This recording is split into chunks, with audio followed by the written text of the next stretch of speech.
It appears to me impossible to suppose that the House will consider me presumptuous in wishing to be heard for a short time on this question, especially in the distinct manner in which I have been alluded to in the course of this debate. If I had no other excuse, that would be sufficient, but I do not want it. I have another, and better. The question is one in the highest degree interesting to the people of Ireland. It is whether we mean to do justice to that country, whether we mean to continue the injustice that has already been done to it, or to hold out the hope that it will be treated in the same manner as England and Scotland. That is the question. We know what, quote-unquote, lip service is. We do not want that. There are some men who will even declare that they are willing to refuse justice to Ireland, while there are others who, though they are ashamed to say so, are ready to consummate the iniquity, and they do so. England never did justice to Ireland. She never did. What we have got out of it, we have extorted from men opposed to us on principle, against which principle they have made us such concessions as we have obtained from them. The Right Honourable Baronet opposite, Sir Robert Peel, says he does not distinctly understand what is meant by a principle. I believe him. He advocated religious exclusion on religious motives. He yielded that point at length when we were strong enough to make it prudent for him to do so. Here I am calling for justice to Ireland, but there is a coalition tonight. Not a base, unprincipled one, God forbid. It is an extremely natural one. I mean that between the Right Honourable Baronet and the noble Lord, the member for North Lancashire, Lord Stanley, it is a natural coalition, and it is impromptu. For the noble Lord informs us he had not even a notion of taking part until the moment at which he seated himself where he is now. I know his candour.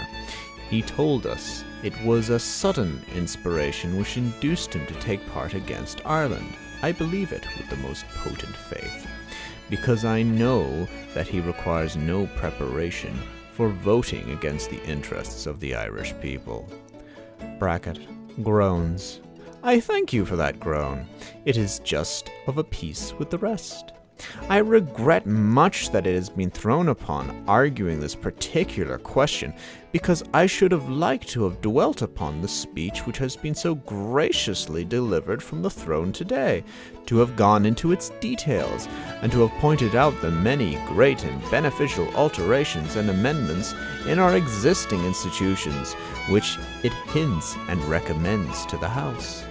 The speech of last year was full of reforms in words, and in words only, but this speech contains the great leading features of all the salutary reforms the country wants, and if they are worked out fairly and honestly and in detail, I am convinced the country will require no further amelioration of its institutions, and that it will become the envy and admiration of the world.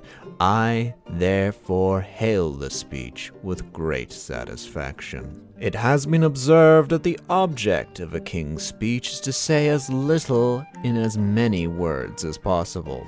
But this speech contains more things than words. It contains those great principles which, adopted in practice, will be most salutary, not only to the British Empire, but to the world.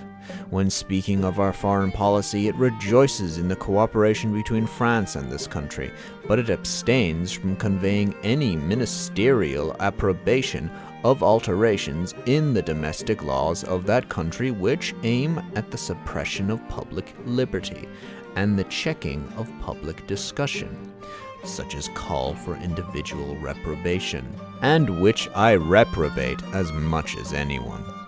I should like to know whether there is a statesman in this country who will get up in this House and avow his approval of such proceedings on the part of the French government.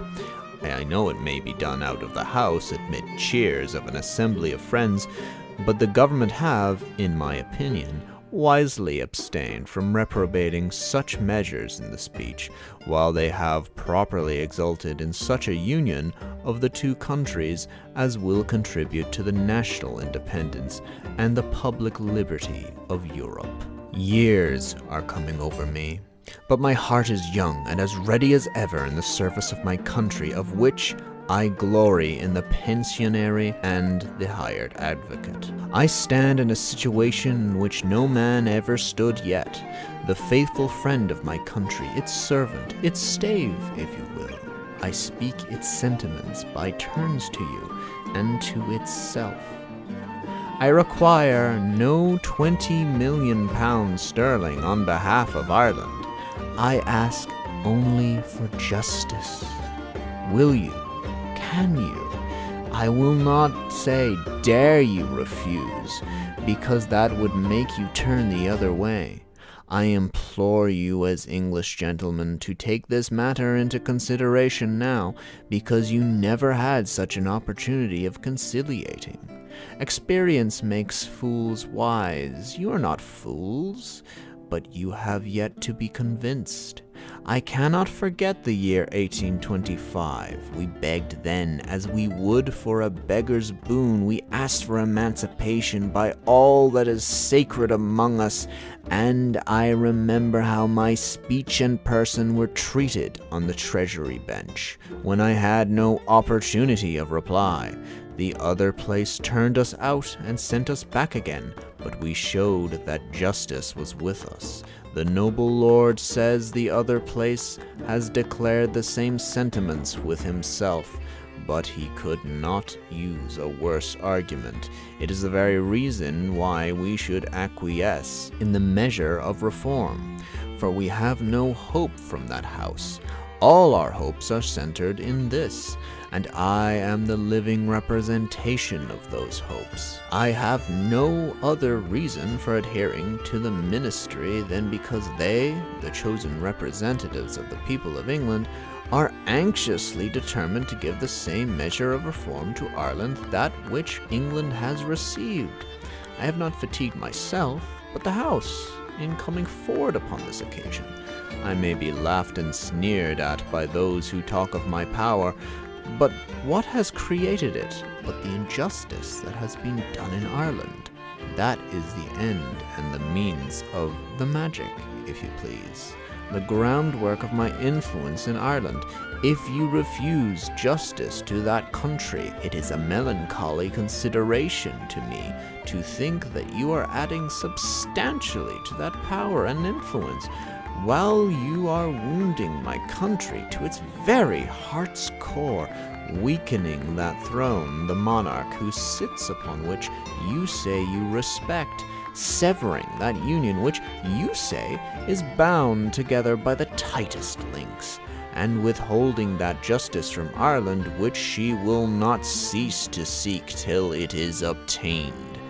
Every man must admit that the course I am taking is the legitimate and proper course. I defy any man to say it is not. Condemn me elsewhere as much as you please, but this you must admit. You may taunt the ministry with having coalesced me. You may raise the vulgar cry of, quote, Irishmen and Papist against me. You may send out men called ministers of God to slander and calumniate me. They may assume whatever garb they please, but the question comes into this narrow compass.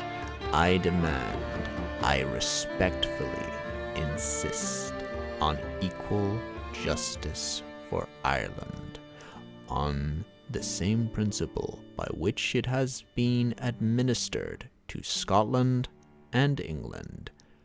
I will not take less. Refuse me if you can. Daniel O'Connell, February the 4th, 1836.